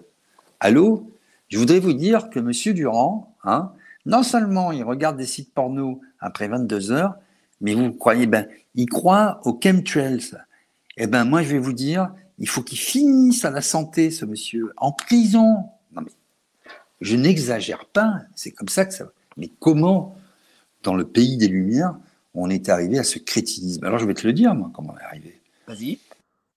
Une classe politique corrompue, qui manque comme elle respire, et qui, dont l'ultime mensonge est l'Europe. Quand ils n'ont plus rien à dire, l'Europe, on est plus fort unis que tout seul, etc. On a vu la catastrophe. L'Europe, c'est la paix, on est en guerre, paraît-il. C'est la prospérité, on n'a jamais été aussi pauvre. C'est la stabilité des prix, on est dans une inflation extraordinaire. C'est l'indépendance énergétique, on est devenu complètement indépendant des Russes, du gaz de schiste américain. Bon, j'arrête ici. Regarde, Donc, Sonia Backès, le ministre en charge de la citoyenneté, donc justement qui veut organiser ces assises des dérives sectaires et du complotisme, a écrit une tribune, je crois, aux Échos, intitulée « La désobéissance civile ou l'antichambre sournoise d'un authentique séparatisme ». on sent là, rien qu'avec ce titre, où l'État veut aller. Et pourtant, moi, j'ai pas l'impression que, en effet, que la liberté, que ce soit une valeur fondamentale pour les gens, parce que les gens, on va leur Non, mais, mettre ces précises, on va leur mettre la petite agence derrière, et puis ils seront très contents. non, mais normalement, enfin, moi, ce qui va pas, il n'y a rien de va dans cette histoire. Ce qui va pas déjà, c'est que en France, l'État puisse avoir quoi que ce soit à dire ou à faire en termes de liberté. Au nom de quoi les responsables politiques vont nous dire quelles sont les bonnes pensées, les pensées pures et impures, comment on doit penser, comment on doit réfléchir. Mais enfin, c'est la responsabilité individuelle. On n'est pas en dictature quand même. Enfin, arrête-moi si je me trompe. Tu parlais de 1984, mais c'est quoi d'autre que la police de la pensée? Tu sais, le double parler, tu te rappelles, hein, dans 1984. Et La novlangue. voilà, la novlangue, le double parler, tout est planqué, etc. Il faut éliminer, dès qu'il y a le réel rattrape ce qu'on racontait, ben, on change. Et tu as le type là qui vient, qui écrit et tout, qui change. Et ils sont là, des milliers, à changer la réalité et l'histoire. Et puis quand ça les dérange, ils font, ça disparaît. On est exactement dans Orwell, dans le même cas de figure. Et moi, j'ai fait un parallèle avec la police des mœurs en Iran. C'est quoi la différence quand tu commences à dire bah non, mais le foulard, il était mal mis. Oh, elle a elle a du vernis sur les ongles. On voit un petit peu ses chevilles. Elle porte mal ses bas. Non, mais on est pareil pour la pensée, mais c'est extrêmement grave. Moi, je comprends pas qu'il n'y ait pas plus. Alors, le grand public, ça lui passe au-dessus pour l'instant. Il n'en a pas vraiment encore connaissance. Mais ceux qui doivent être les prescripteurs, les amoureux de la liberté, les Mais non, philosophes. ils sont où? Et même parmi les artistes, où sont-ils? Par exemple, les Coluche, Balavoine et d'autres, hein, même Lino Ventura, Gabin, tous ces gens qui l'ouvraient, où sont-ils? Est-ce qu'aujourd'hui aussi, tu as un monde artistique qui a décidé de se coucher face à l'État? Ben, bien sûr, hein, tu vois, moi je suis pote avec Yvan Le Bolloc. Il y en a combien des Yvan? Pas beaucoup. Il y a combien de gens qui sont capables d'ouvrir leur gueule sur le scène. Tu as vu les artistes qui sont faits à l'image de Patrick Bruel, etc., ou de Berléand, bon, qui sont des artistes mineurs, certains, qui n'ont pas marqué ni la chanson française, ni le 7e art. Je vois pas trop ce qu'ils vont marquer, à part des chèques. Ils sont où Est-ce que finalement aujourd'hui, Est-ce tu que vois, tu il le y a comprends, ça? Ben Cette oui, je le évolution? comprends. Bien sûr, je le comprends parce que si tu veux, c'est pas que la France a perdu ses talents ou que les gens aiment moins, écrivent moins bien, chantent moins bien, jouent moins bien. Non, c'est que ce système basé sur la crétinisation des masses et des esprits permanente ne fait la promotion que de gens stupides et qui n'ont absolument aucun talent. Bah, excuse-moi, moi je fais de la musique, je répète dans des salles, mais j'entends des groupes qui ont un talent fou. Mais quand je vois et quand j'entends à la radio, et je vois à la télé ce qui passe, les films qui sont d'ailleurs subventionnés, parce que tous ces artistes sont largement gavés et subventionnés. Quand on voit comment fonctionne le CNC, quand on voit comment fonctionnent les crédits automatiques pour les documentaires et les séries, bah, y a quelques types et nanas qui trustent tout et qui sont même payés en avance pour pouvoir produire leur merde.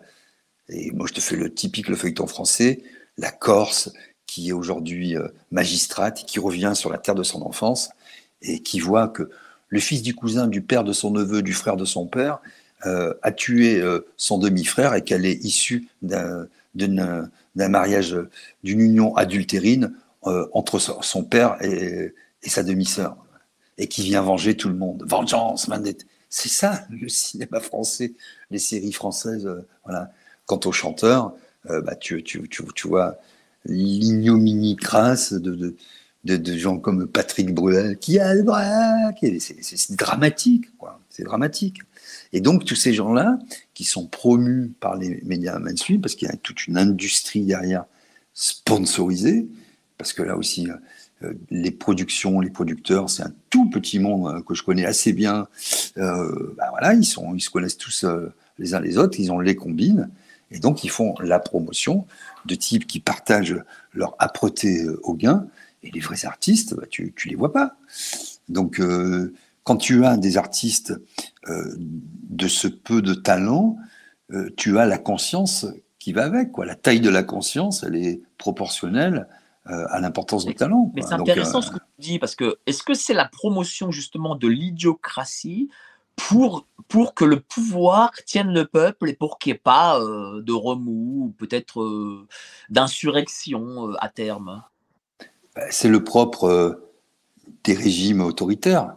Les régimes évolués, et c'est vrai aussi dans tous les secteurs de la vie, l'entreprise, un vrai leader, s'entoure de gens plus intelligents que lui, si possible. Plus brillants, plus jeunes, plus entreprenants. Il additionne les talents et il délègue.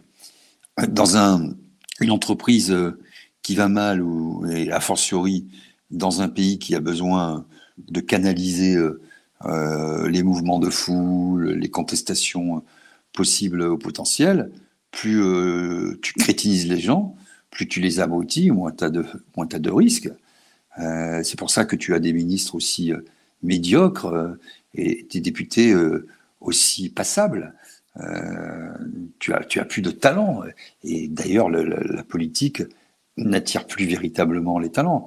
Quand tu as réussi brillamment tes études ou que tu as un talent particulier, l'excellence, moi, quand j'ai commencé, c'était de faire des médias ou faire de la politique. Hein. C'était les meilleurs qui avaient, en quelque sorte, le privilège de pouvoir avoir l'outrecuidance d'eux, quoi. Mais aujourd'hui, ça attire tous ceux qui savent rien faire d'autre. Mais pareil pour les médias. Quand tu sais rien faire, tu fais des médias. Ouais, Quand tu voilà. sais rien faire, tu fais. Mais non, mais tu vois ce Non, que mais je veux c'est vrai, dire, t'as ça. raison, t'as bien raison. Mais tiens, je voudrais parler, en parlant de médias, je voudrais justement parler d'une chose dont les gens ne sont pas tellement au courant, enfin, même pas du tout au courant, c'est que tu as porté plainte contre la chaîne 23, voilà, qui est de la TNT. Ben, raconte-nous, parce que moi, déjà, avant qu'on en parle, toi et moi, il y a quelque temps, je n'étais pas du tout au courant non plus que tu avais porté plainte, mais raconte un peu aux gens qui nous regardent. Là, d'ailleurs, on est 1150 en même temps. Pourquoi tu as porté plainte contre la chaîne 23 de la TNT et qu'est-ce que c'est que cette affaire? Qui normalement devrait être un scandale d'État. Normalement devrait être un Alors, scandale d'État. je résume vite fait. En fait, je suis toujours en procès, hein, donc je vais être très prudent, parce que le monsieur en question allume des contrefeux, m'attaque sans arrêt en diffamation. J'étais encore la semaine dernière au tribunal de Paris pour me défendre. Donc, en fait, je concours à un appel à candidature pour les 6 dernières chaînes de la TNT. En 2012, je me rends compte au bout de 15 jours, que cet appel à candidature est corrompu, complètement faux, et que les lauréats sont déjà désignés. Et qu'en fait, on fait concourir 32 personnes en tout, des grands groupes, tu vois, c'est quand même compliqué.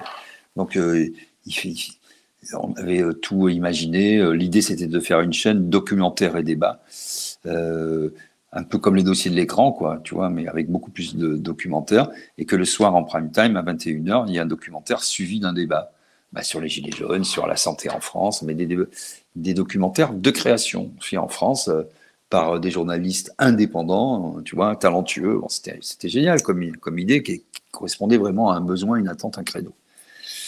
Et donc, il fallait le financer. Hein, sur 5 ans d'exploitation, c'est 100 millions d'euros quand même qu'il faut dépenser. Donc, tu vois, c'est pas rien pour réunir tout ça. Et donc, je me rends compte que c'est faux. Donc, je fais l'idiot, je concours quand même. Je fais parler tout le monde. On me dit, c'est pas au CSA que ça se passe, c'est à l'Élysée. C'est M. Sarkozy qui décide. Patati, patati. Je fais écrire tout le monde, etc. Et arrive, je te la fais courte, hein, le jour J. Et donc, cette chaîne, le type en question est désigné pour son projet est retenu et ça deviendra la chaîne numéro 23. Sauf que dans sa convention, ce que j'avais vu tout de suite, normalement, il faut attendre plusieurs années et normalement ne jamais revendre. C'est difficile de revendre une chaîne de télé. Il a une convention sur mesure où il peut revendre au bout de 2 ans et demi. Et là, j'ai compris tout de suite qu'en fait, il servait de lièvre et que cette chaîne était déjà prévendue à quelqu'un. Et au hasard, je me suis intéressé, j'ai compris que c'était le groupe d'Alain Veil, qui lui-même est allé se revendre au groupe de Patrick Drahi. Alors dans ce dossier, voilà, dans ce dossier, il y a tout. On retrouve dans la holding générale de cette chaîne le Qatar, par le biais de M. Al-Thani, émir du Qatar, très proche ami de Nicolas Sarkozy, qui versait directement de l'argent. La crème du CAC 40 qui a consenti des prêts, hein, parce que ces gens-là sont prêts de leurs sous, ils ne sont pas des mécènes, ils ont consenti des prêts. Un ouzbéco-russe qui lui-même a mis de l'argent de telle sorte que les vrais patrons n'étaient pas ceux de la chaîne qui n'a jamais rien produit, qui n'avait pas de programme, qui n'avait pratiquement pas d'employés, et qui s'est rapidement revendu pour la somme de pratiquement, je crois, 70 millions d'euros. Alors, je ne sais pas s'il a tout touché, là, il a touché 50 millions d'euros, ça c'est sûr. Et donc, 50 millions d'euros en 2 ans et demi, c'est beau quand même. Hein. Et il a mis 11 000 euros à titre personnel, hein, je voudrais quand même le rappeler. 11 000 euros, tu prends 50 millions, c'est bon. Voilà. Et pourquoi on te concède une chaîne? C'est en contrepartie des intérêts patrimoniaux de l'État, c'est-à-dire ça appartient à tous les Français. Ben, toi, tu t'engages à exploiter, à faire des programmes de qualité, tu as tout un certain nombre d'engagements très stricts à respecter, c'est qu'il n'a pas fait, il a fait du fric. Et donc, j'ai eu... À la base, cette chaîne, paraît-il que ça devait être la chaîne qui devait promouvoir la diversité, c'est ça? Alors voilà, ça devait promouvoir la diversité, lutter contre toutes les formes de racisme et de discrimination. Et en fait, quand on a vu les programmes, c'était la diversité, c'était les martiens qui débarquaient sur Terre, les hommes maquillés. Donc il y avait des types qui te maquillaient en animal totem. Quel est ton animal totem? Moi, je suis plutôt l'homme-oiseau. Enfin, mais des conneries, mais c'était incroyable, c'était ridicule. C'est-à-dire des programmes de série Z achetés sur Internet. Et tu vois, le type, il faisait l'émission la nuit en disant les martiens, les envahisseurs sont parmi nous. C'était du foutage de gueule, il n'y a pas d'autre mot. Donc il revend en fait l'autorisation qui nous appartient à nous tous. Il devient multimillionnaire. Donc moi, j'ai le PNF, parce que alors, déjà, je vais gueuler auprès du CSA. Le CSA, entre-temps, avait changé, le président de la République avait changé, bref, fini quand même, il dit là, quand même, c'est gros, il retire l'autorisation d'émettre à la chaîne, ce qui n'avait jamais été fait par le CSA. Donc le type se défend, va au Conseil d'État, la rapporteure publique du Conseil d'État reprend 80-90% de mes arguments, me donne raison et conclut au maintien du retrait de la chaîne du paysage audiovisuel français. Donc, tout le monde me dit, t'as gagné, c'est bien. Je dis, oui, attendez. 5 jours après, la section du contentieux où était traitée cette affaire au Conseil d'État décide de désavouer sa rapporteure publique, ce qui arrive de façon extrêmement rare, surtout dans ce type d'affaires, et de réintégrer la chaîne dans le paysage avec tous ses droits. Bon, après, j'ai bien sûr continué à enquêter, et j'ai vu que le président de la dite section était très proche du patron de la chaîne, et très proche de son mentor, qui n'était autre que Pierre Berger, patron de l'Opéra de Paris, auquel le patron de la section du contentieux du Conseil d'État a succédé dans ses fonctions. Tu vois, c'est 5 à 6 personnes qui font la pluie et le beau temps. Et en face de moi, j'ai eu quelqu'un dans ce dossier qui était secrétaire général de France Télévisions, qui traitait avec Big Malion, parce que Big Malion est une affaire, dans mon affaire, qui ensuite est devenu directeur de cabinet du président du Conseil supérieur de l'audiovisuel, ça s'invente pas, qui ensuite est devenu conseiller pour l'audiovisuel et plume du président de la République Nicolas Sarkozy, qui ensuite est devenu conseiller d'État quand Nicolas Sarkozy a perdu. De telle sorte que tout au long de mon affaire, j'ai eu la même personne en face de moi. C'est extraordinaire. Ça s'appelle la France. C'est du conflit d'intérêts patent à tous les étages et de façon constante. Ça devrait être un scandale d'État. On devrait en parler tous les jours. Et pourtant, rien. Et je peux te dire que je ne sais même pas s'il y a 10 000 personnes en France qui sont au courant de cette histoire. Tu sais, je vais te dire comment ça fonctionne. D'abord, j'ai eu le parquet national financier, donc qui s'est saisi, qui était hyper motivé, avec tous les procureurs autour de moi, parce que mon affaire n'était qu'une pièce d'un puzzle beaucoup plus vaste, qui concernait aussi les financements de M. Sarkozy, puisqu'ils m'ont posé un tas de questions autour de ça. Bon, il se passe au moins 2 ans. Je dis, bon, ils vont saisir les ordinateurs, j'avais, je sais pas moi, 5 mètres de classeur, parce que j'avais travaillé jour et nuit, mais d'arrache-pied, tu vois, avec toute une équipe, éplucher tous les comptes de la précédente télé, PIN TV, qui était un scandale absolu. J'ai tout démontré, j'ai apporté. Non, j'ai fait le travail de la police judiciaire, de la police financière, si tu veux. Bon. Au bout de 2 ans, 2 ans et demi, je suis convoqué par la brigade financière rue du Château des Rentiers dans le 13e. Je suis reçu par un capitaine de police, une petite fliquette dégueulasse, là, avec les cheveux tout pourris, avec des Santiago aux pieds, là, pratiquement, et qui me dit ouais, c'est quoi, qui commence à le prendre de haut, alors que j'étais le plaignant, la victime, et que je ne demandais rien pour moi. Je voulais juste que ces 80 millions d'euros soient rendus au peuple français. Moi, c'est tout ce que je ne demande, ni dommages et intérêts, ni rien, ni pour ma boîte, il n'y a rien du tout, hein, que les choses soient claires. Et elle me dit, ouais, de toute façon, la télé, c'est corrompu. Et là, je lui dis, bah, tous les flics sont corrompus aussi. Tu vois, c'est pas, pendant 1 heure, voilà, d'engueulade, etc. Donc, en fait, ils s'en foutaient, il n'y a pas eu d'enquête et tout. J'ai dû porter plainte auprès du doyen des juges d'instruction, parce que je n'avais pas laissé tomber. J'ai eu Van Ruynbeck, qu'on m'a nommé Van Ruynbeck. Bon, je me suis dit, très bien, etc. Bah, Van Ruynbeck, connu quand même. Ouais, connu, incorruptible, bon, voilà. Qui a toujours fait preuve d'indépendance, etc. Un juge sérieux.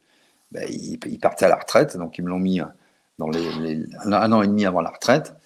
Puis hop, il est parti à la retraite. Après, ils en ont nommé un autre, qui lui-même a nommé une auxiliaire pour travailler sur les comptes, etc. Chaque fois que mon avocat allait le voir, ah oui, je travaille bien avec la police. Hein. Oh là là, maître. Non, ça avance. Il y a eu encore des perquisitions. Il est parti en retraite. Il a été muté.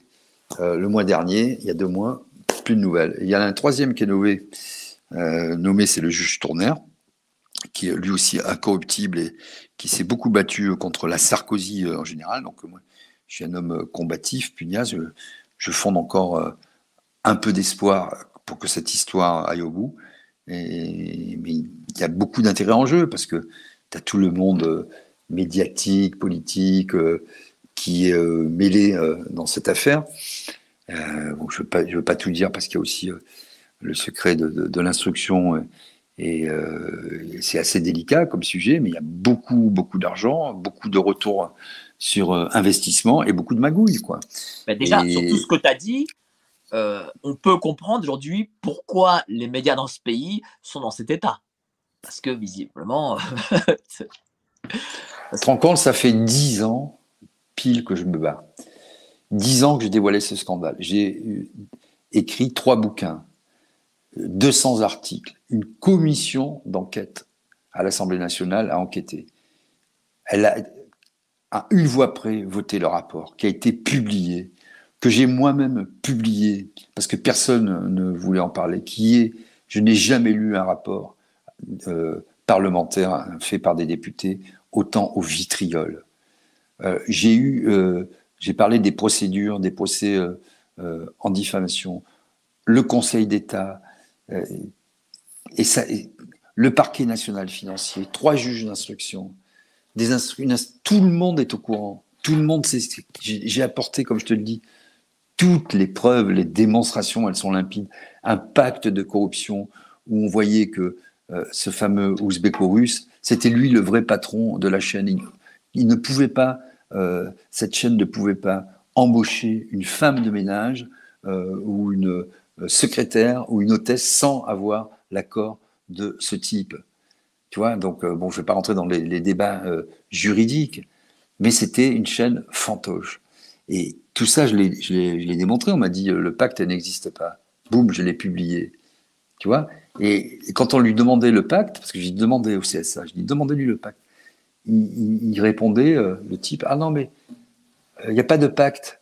Et après, quand il est réapparu, parce qu'au moment de vendre à Veil, il a bien fallu donner l'existence, il ne pouvait plus démentir l'existence d'un pacte, il dit ah je l'ai retrouvé. Et le CSA dit ah ben il nous l'avait pas envoyé, il avait oublié. Non mais oui, mais regarde, aujourd'hui, cette chaîne 23 appartient au groupe BFM RMC de M. Drahi, qui est un soutien de M. Macron.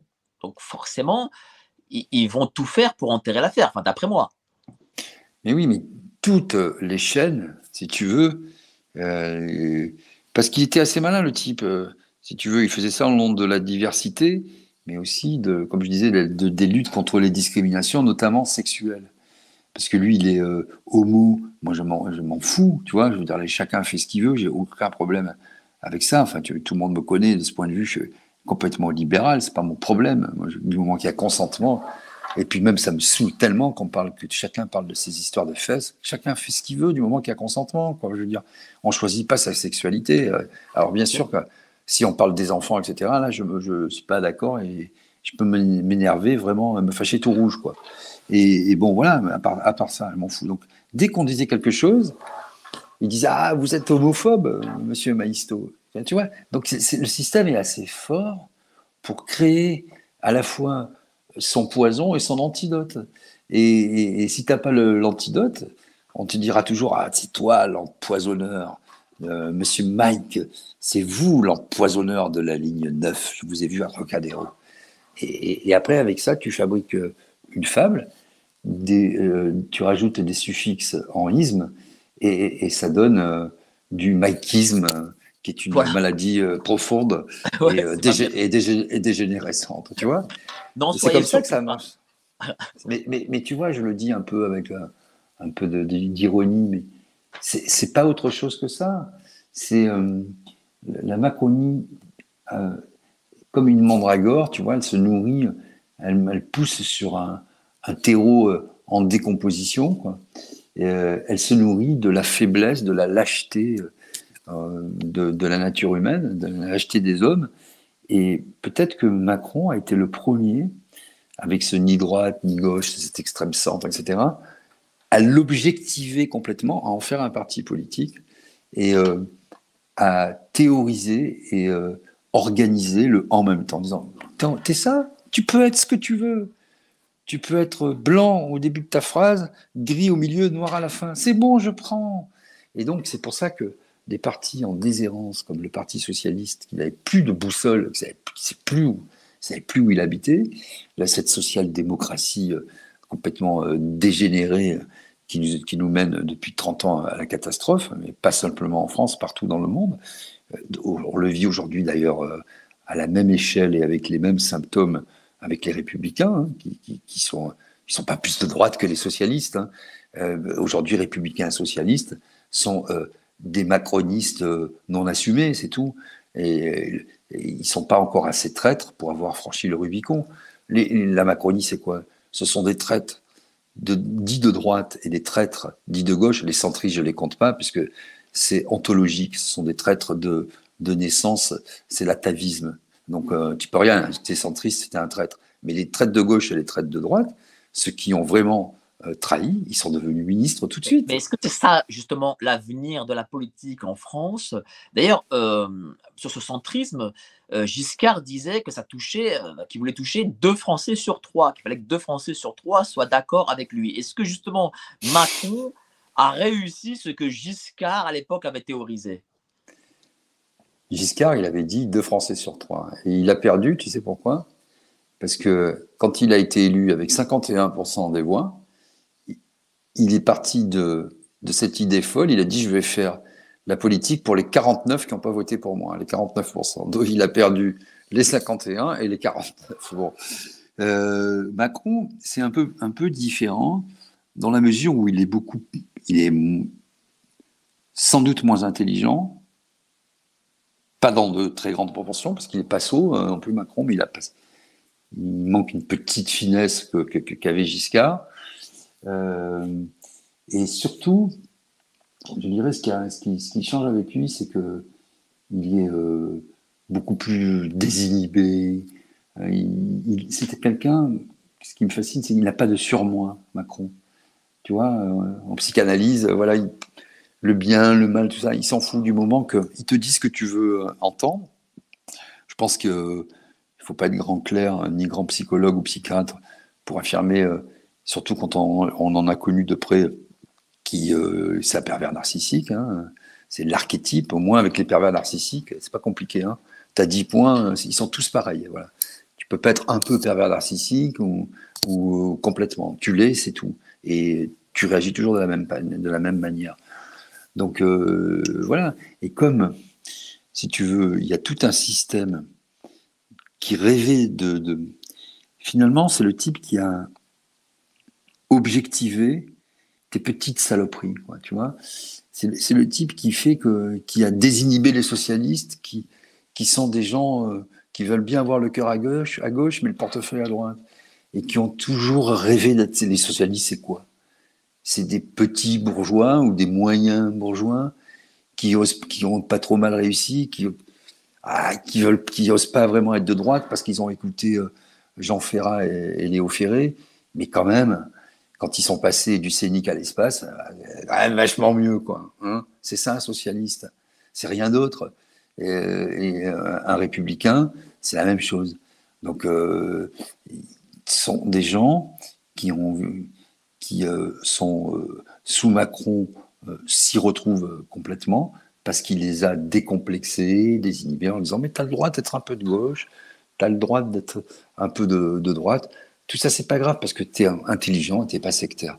Et il a, avec beaucoup de talent, je pense, théorisé ça, qui fleurit, encore une fois, sur un terreau en déliquescence, en décomposition. C'est ça, la Macronie. Et quand tu as des médias qui ne jouent plus, je dis même pas le rôle d'opposant, parce qu'un média n'a pas à être opposant, mais juste qui ne sont plus indépendants, qui ne relatent plus le monde réel, c'est-à-dire tel qu'il est, tel que, comme disaient les Grecs, le phénomène, c'est-à-dire ce qu'on voit, ce qu'on observe, mais qui relatent le monde tel qu'ils voudraient que leurs actionnaires ou leurs donneurs d'ordre fût, eh ben, tu as un problème parce que l'émetteur, quand il passe par le médiateur, en fait, il n'y a pas de médiateur.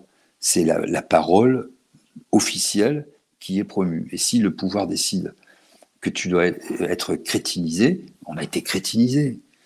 L'histoire des masques, on a été crétinisé. L'histoire des vaccins, on a été crétinisé. Les gilets jaunes, alors là, ils ont été plus que crétinisés, ils ont été mutilés et éborgnés, je le rappelle.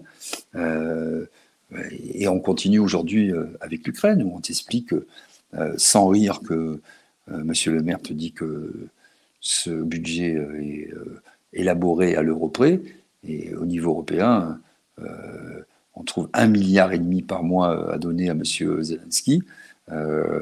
C'est quand même complètement lunaire. Mais toi qui viens à la base du mouvement souverainiste, séguiniste, qu'est-ce qui a fait que tu es allé justement, que tu as soutenu au présidentiel M. Mélenchon, et qu'est-ce que tu en as tiré de cette aventure politique, même si elle n'était pas très longue? Moi, si tu veux, j'ai essayé de. Ils sont venus me voir, ils m'avaient invité aux universités d'été l'année précédente.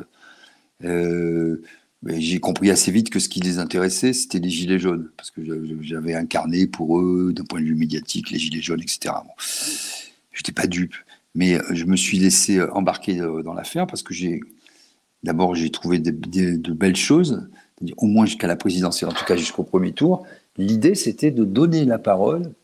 J'avais fait ça avec Chirac, quand d'ailleurs en 95 il a gagné, donner la parole à des gens dits de la société civile qui se sont engagés pour les droits humains, pour les droits environnementaux, pour la nature, etc., et pour les luttes sociales. Bon, moi, j'étais dans la troisième catégorie. Et du coup, on a été un certain nombre à être intégrés au Parlement de l'Union populaire, qui était censé être un peu je dirais le fer de lance, tu vois, l'aiguillon de du PAS n'existait pas encore, mais de la France insoumise et de l'Union populaire. Et donc, du coup, j'ai participé à des groupes de travail, on a écrit des trucs, des livrets et tout, et ça a donné aussi un programme qui était assez remarquable et remarqué d'ailleurs par tout le monde, hein, que ce soit les journalistes, les oppositions, même BFM en a dit du bien, en disant ouais, c'est quand même bien financé, c'est intelligent, voilà.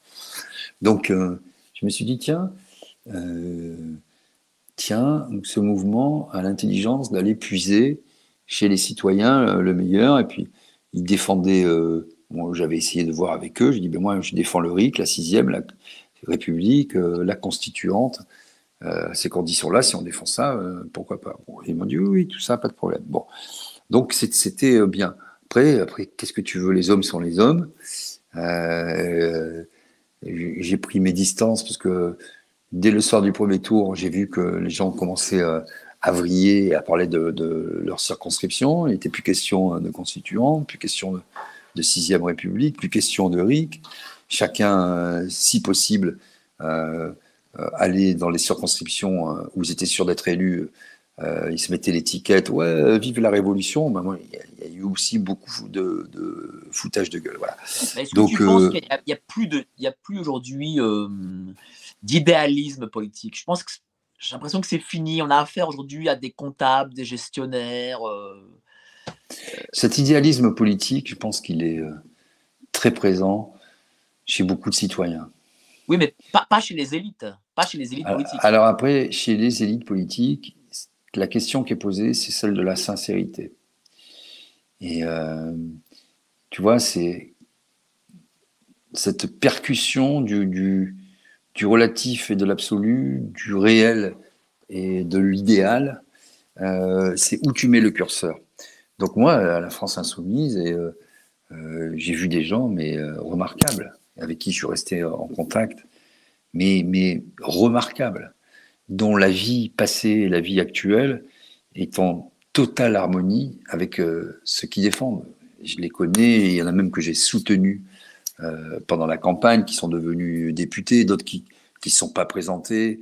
Mais voilà, on s'est reconnus entre nous, je dirais un peu les purs, les gens qui, parce que nous, on cherchait rien. Je ne veux pas faire une carrière politique à mon âge, j'en ai rien à foutre, quoi, tu vois, excuse-moi d'être un peu vulgaire, rien à cirer, quoi.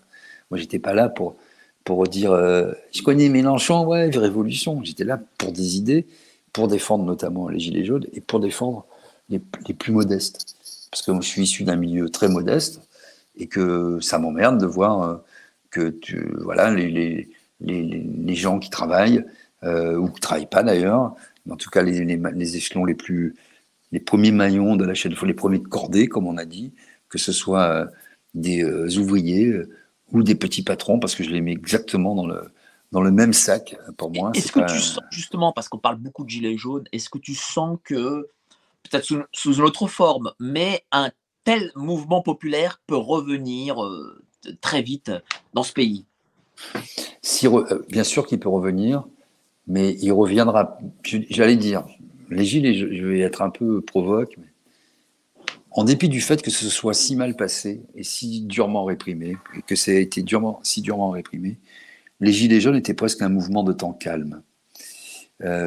Aujourd'hui, vu la radicalisation de la société, à tous les niveaux, en arrivant ici, tu vois, j'étais à un feu, je tournais à droite, il y a une jeune fille qui a traversé un peu vite, le bonhomme était vert, j'ai freiné, je lui ai fait un peu peur, et j'ai baissé la vitre, j'ai dit excusez-moi, en plus il faisait nuit et tout. Elle m'a fait un geste du doigt, elle m'a traité de tous les noms. J'ai préféré rester dans la voiture parce que j'aurais dit ce que ses parents lui avaient enseigné. Bon, ça c'est rien, tu vois, c'est une jeune fille, je sais pas, elle avait 20 ans, bon, peu importe. Mais ça, aujourd'hui, on tue pour une cigarette, on tue pour 12 euros, on tue pour un portable, on viole pour rien du tout, pour un regard, pour... voilà, la société française, elle est devenue hyper violente. Bon, Ça, ça c'est le premier point. Mais en fait, tout, tout comme ça est devenu plus radical. Les gens sont en perte de repères, en perte économique, en perte d'identité. Il y a des phénomènes migratoires qui sont là. Et je rappelle à tout le monde qu'on aime ou pas, c'est pas une question simplement d'idéalisme là. C'est que on est au début des processus. C'est que les migrations, elles vont se poursuivre, qu'elles soient économiques, politiques. D'opportunisme parfois, avec des passeurs, oui, des mecs qui font du fric, oui, bien sûr, mais aussi écologique. C'est comme ça, quoi. Je veux dire, bon, bah, il y a des phénomènes qui vont faire en sorte que les pays les plus avancés ou les moins en risque par rapport au climat ou avec un meilleur système économique bah, seront pris d'assaut par des gens qui n'ont plus rien, quoi. Voilà. C'est comme ça. Donc, soit on accepte de regarder le problème en face en essayant de faire quelque chose avec ces pays pour pas que leur population émigre, soit on dit on construit des murs, hein, on prend notre pelle, notre pioche et notre truelle et on fait un barrage contre le Pacifique avec une passoire, puis on voit ce qui se passe, quoi, et on fait des discours stupides. Donc voilà, il y a tout ça, quoi. Il y a un monde qui est de plus en plus dur, des gens qui gagnent de moins en moins bien leur vie. D'une certaine manière, ce qu'a dit Macron, c'est la fin. En fait, il a présenté ça comme une prophétie. C'est la fin de l'insouciance et de l'abondance.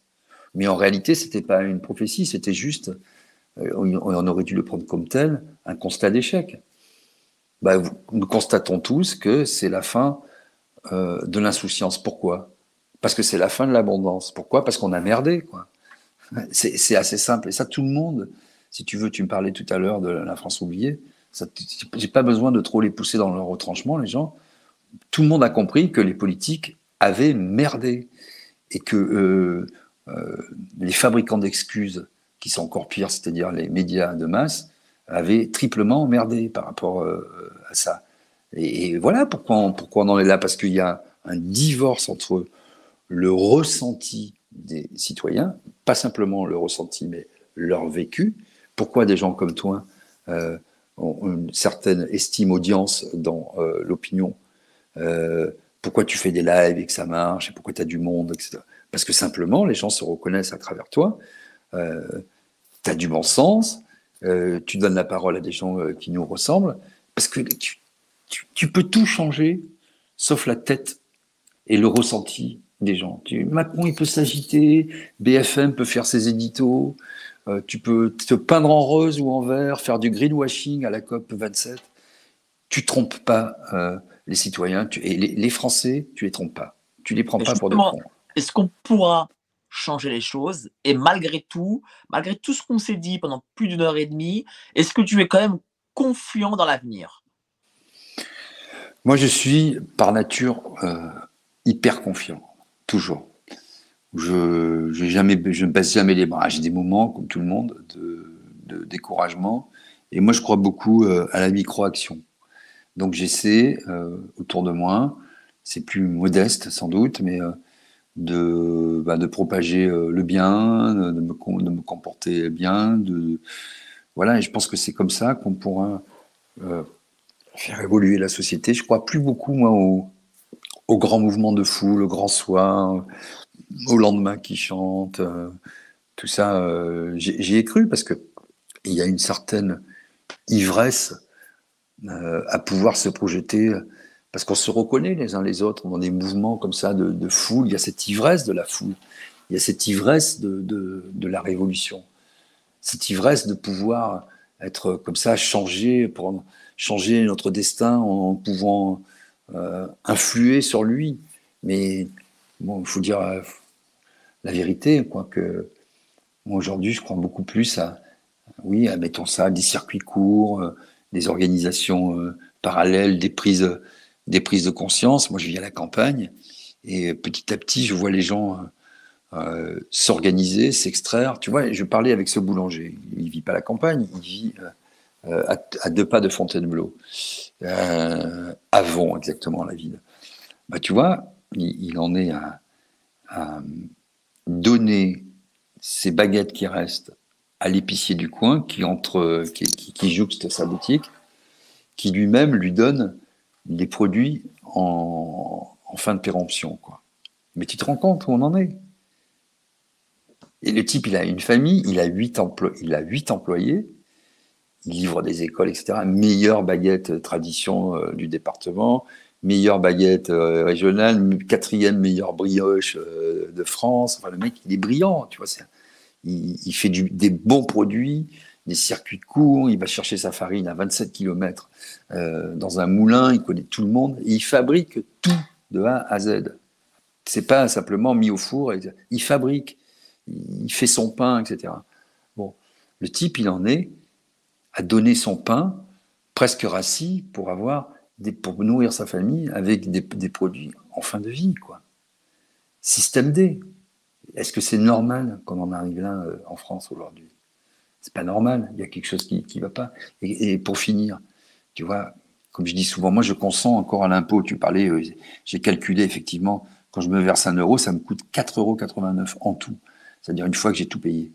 Mes charges salariales, patronales, mon expert comptable, mes impôts, mon URSSAF, ma prévoyance, tous les trucs. Bon, très bien, je consens à l'impôt. Mais en contrepartie, j'exige un service public qui fonctionne. Il va où l'argent? Il va où cet argent? C'est ça que les gens ont du mal à comprendre. Moi, j'ai regardé le budget. C'est quand même incroyable de voir à quel point il y a une gabegie généralisée et à quel point l'argent est bouffé. Quand tu vois qu'aujourd'hui, si tu veux, on me disait c'est nous qui payons tout, que le premier budget de l'État, à égalité avec celui de l'éducation nationale, c'est le service de la dette. C'est-à-dire les intérêts de la dette. Il faut bien comprendre ça, c'est fondamental. C'est-à-dire, c'est comme si tu fais un crédit revolving, je prends souvent cet exemple, bah, tu payes les intérêts et tu rembourses jamais ton capital, tellement ça te coûte cher. Et puis quand tu n'y arrives plus, tu refais un crédit revolving pour payer. Et après, bon, c'est la pyramide de Ponzi, ça finit par s'écrouler, quoi. Donc, tu te rends compte où on en est. Donc, on n'arrivera jamais à rembourser. C'est ça qui est terrible. Et on est dans une espèce de fuite en avant. Alors, est-ce que je suis optimiste par rapport à ça? Je suis un pessimiste actif ou un activiste qui regarde pas trop loin, parce que sinon, voilà, on fait plus rien. Et comme je te dis, moi, je crois beaucoup maintenant, oui, au circuit court, à la micro-action. Je pense que c'est en organisant les choses, je dis pas de façon parallèle, mais un petit peu quand même, que ben, on crée nos médias, on crée nos canaux, on devient éditeur, on devient producteur, on commence à voir tous ceux qui ont un petit jardin dans le Perche, on a des petits jardins, ben, on plante nos tomates, nos salades, etc. Tu vois, moi je fais beaucoup d'économies. Ça fait je sais pas, des années que je suis pas allé dans une grande surface acheter des produits nécessairement. Pour revenir à la terre, quoi. Bah ouais, des trucs inutiles, tu vois. On est aussi dans une. Tu vois, hier, je refais un peu de musique, je vais chercher des trucs sur YouTube et tout. Mais il faut te cogner 3 à 4 vidéos, toujours les mêmes, pour avoir des lèvres pulpeuses, des serviettes hygiéniques absorbantes. Mais on n'en veut plus de ce monde pourri, en fait. On veut plus de ce monde pourri. Et donc, comme on n'arrive pas à lutter et à prendre le pouvoir dans le monde mainstream, bah, dans ce monde-là, on s'extrait un peu de la matrice, quoi, si j'ose dire, et on refait notre monde. Il n'est pas plus petit, notre monde, il n'est pas plus grand, il est juste, il nous correspond, quoi. Et donc, voilà, moi, mon optimisme, il est là. Je pense il faut arrêter de tout attendre des élections, arrêter de tout attendre de Macron, de l'état des médias, mais être les acteurs de nos vies. Et si ça ne nous plaît pas, comme tu l'as fait, tu vois, moi je fais pareil, j'ai pris la décision un jour de plus aller sur les chaînes mainstream, de plus répondre maintenant aux journalistes mainstream. En fait, ils me font perdre mon temps. Ils ont déjà leur truc écrit d'avance et ils m'invitent pour que je sois à leur caution ou pour me taper dessus. Moi, peu me chaud, si tu veux, ça m'indiffère. Mais plutôt que de perdre mon temps à dire « Ah, les médias », on fait notre propre truc et ça marche. Et les gens se reconnaissent. Merci beaucoup, cher Didier. Vous étiez plus de 1200 ce soir en même temps. 1200 en même temps. Du coup, ton actualité, cher Didier. Eh bien, mon actualité, donc je continue sur cette chaîne interdite où j'ai jamais été aussi libre, en fait, parce que même là aussi, tu vois, j'ai beaucoup gueulé, ragé, râlé, parce que les personnes ne s'est élevé. Au contraire, les journalistes ont fait de la délation et ont appelé le ministre, je sais plus quoi, la Barrot, je sais plus de quoi il est ministre, qui lui-même a appelé une plateforme qui diffusait encore RT pour la faire interdire. Bon, bref, peu importe. Donc voilà. Donc, du coup, Euh, RT est diffusé où alors alors exactement? RT est diffusé alors hors Union européenne, dans la Suisse, en Suisse, dans tous les pays francophones, dans toute l'Afrique, mais aussi aux États-Unis. Donc il paraît qu'on est des stars en Afrique, tu vois. Bon, on vérifiera ça quand on ira en Afrique. Non, mais c'est ubuesque, quoi, cette histoire. Ensuite, ben, je continue à travailler avec, à intervenir, comme toi d'ailleurs, chez Clémence sur Radio Courtoisie. Je fais Vas-y. Bistro Liberté avec Eric Morillo une fois sur deux. Et puis, je me suis lancé à nouveau dans l'écriture d'un bouquin. Ah, Bon, là, j'ai pas beaucoup de temps, mais voilà, il faut que je un sois essai, un sérieux. roman? Ce sera un roman, là, cette fois, voilà. D'accord. Il sortirait Euh, quand? ben, quand il sera fini, alors je me laisse le temps de. Ok. Voilà. Je veux prendre le temps, je n'ai pas prévu. Bon, j'ai une éditrice voilà, avec qui je m'entends très bien. Euh, donc je lui ferai lire quand ce sera le moment, mais je me mets pas trop la pression. Voilà, voilà. Mais oui, je pense que ce qui est très important aujourd'hui, des gens comme toi, comme moi, tu vois, c'est de ne pas lâcher et d'arrêter de se comparer avec les médias mainstream. On fait pas le même métier. On fait pas le même métier. Eux, ils vendent des lessives et nous, on donne la parole à des gens. Donc, peut-être que dans une prochaine vie, on vendra des lessives, mais je pense pas qu'on soit vraiment doué pour ça. En tout cas, pas ici, pas dans cette vie-là. En tout cas, Non, je merci crois pas. beaucoup, cher Didier, d'avoir passé plus d'une heure 40 ensemble, donc plus de Merci 1200. à toi. Et rendez-vous demain, 17h, avec Olivier Delamarche. Mais ce ne sera pas moi, ce sera Franck. Merci à vous. Passez tous une excellente soirée. À la prochaine. Et merci encore à toi, cher Didier.